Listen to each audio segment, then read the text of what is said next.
Hay monstruos que no acechan en la oscuridad, ni se esconden tras las sombras de un callejón. Caminan a plena luz del día. Son los que preparan tu comida, los que te cuidan cuando enfermas, los que duermen a tu lado en la misma cama. La historia está plagada de depredadores cuya mayor arma no es la violencia explícita, sino la paciencia letal y una sonrisa calculada. Bienvenidos a Dossier 13. Para comprender la dimensión de este caso, debemos viajar al noroeste de la Inglaterra industrializada de mediados del siglo XIX. Las cuencas mineras y los pueblos de Durham, Sunderland, vivían bajo una presión asfixiante, salarios de miseria, jornadas laborales extenuantes y una tasa de mortalidad infantil desoladora. En este ecosistema de precariedad, la ley ofrecía muy pocas garantías de protección social, pero introdujo un mecanismo financiero que cambiaría las reglas del juego: la sociedad de beneficio mutuo y los seguros de vida populares. Cualquier trabajador, por más humilde que fuera, podía pagar una pequeña cuota semanal para asegurar un entierro digno o una compensación monetaria en caso de fallecimiento de un familiar. Para la mayoría era una red de seguridad indispensable. Para Mary Ann Cotton se convirtió en un modelo de negocio macabro.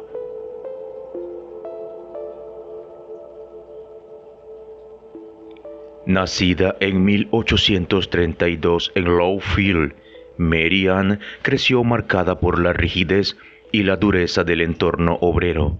Tras formarse de manera informal como enfermera y cuidadora, un rol que le otorgaba una respetabilidad inmediata y un acceso sin restricciones a los enfermos, comenzó a trazar un patrón de desplazamiento geográfico constante.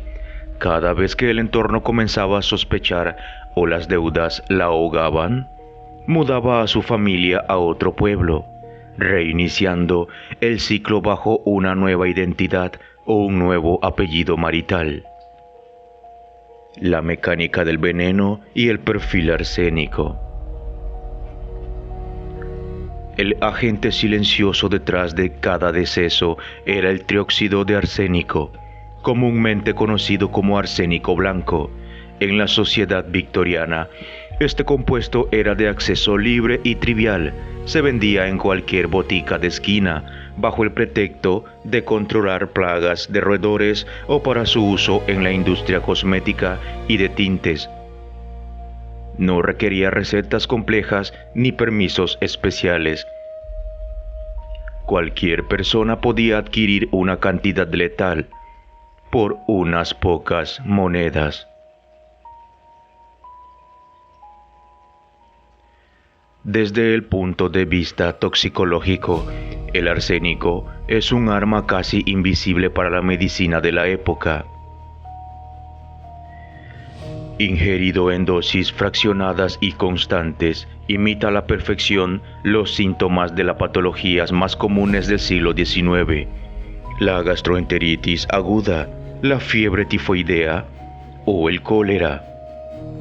Provoca un cuadro clínico característico de dolores abdominales intensos, vómitos, calambres musculares y un fallo multiorgánico progresivo. Mientras las víctimas sufrían una agonía prolongada, caracterizada por una deshidratación extrema y un deterioro físico, Mary Ann asumía con absoluta maestría el papel de la enfermera abnegada. Velaba el lecho de los enfermos, preparaba sus alimentos, administraba sus medicinas y mostraba una compostura imperturbable. Ante los vecinos y los médicos locales, los facultativos y condicionados por la frecuencia de la epidemia estacional y la precaria infraestructura sanitaria, firmaban los certificados de defunción por causas naturales sin realizar autopsias ni análisis de tejidos. El expediente detalla una secuencia implacable de fallecimientos que afectó casi 3 docenas de personas a lo largo de 2 décadas. Su primer esposo, William Mowbray, enfermó y murió tras contraer matrimonio. Los hijos de ambos corrieron la misma suerte poco después, permitiendo a Mary Ann cobrar las primeras pólizas de seguro. El patrón se repitió con su segundo esposo, George Ward, y con su amante Joseph Nattrass, quien antes de morir redactó un testamento donde la nombraba heredera universal, para luego colapsar con los mismos síntomas clásicos de intoxicación.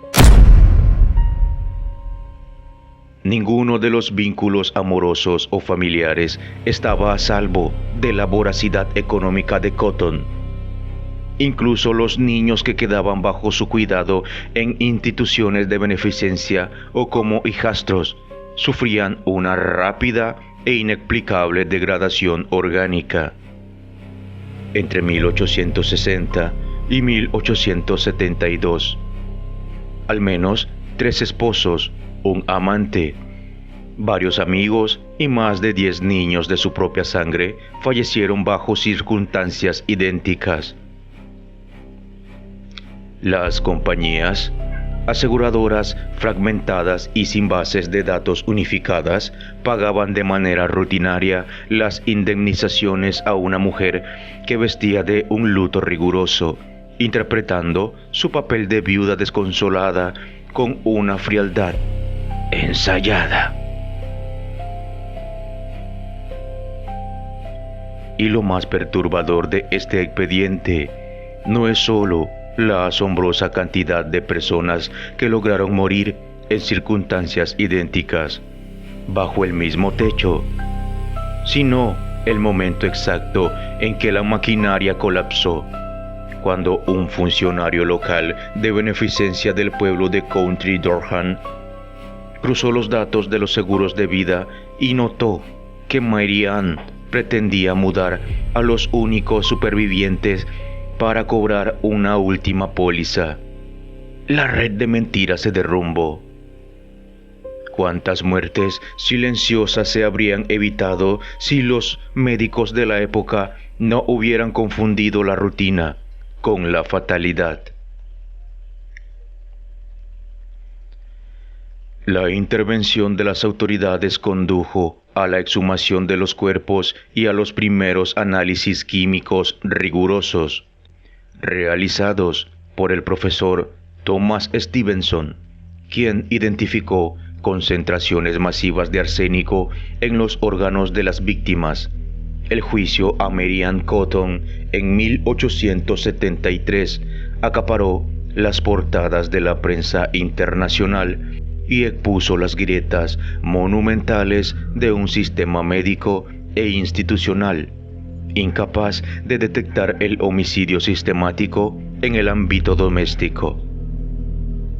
Fue hallada culpable y ejecutada en la prisión de Durham. La historia de Mary Ann Cotton nos demuestra que el peligro más letal no siempre viste harapos ni actúa en las sombras de la marginalidad. A veces se oculta tras la vocación de servicio, la amabilidad calculada y el respeto absoluto de la comunidad. Saquen sus propias conclusiones. Esto fue Dossier 13 y nos vemos en el próximo expediente.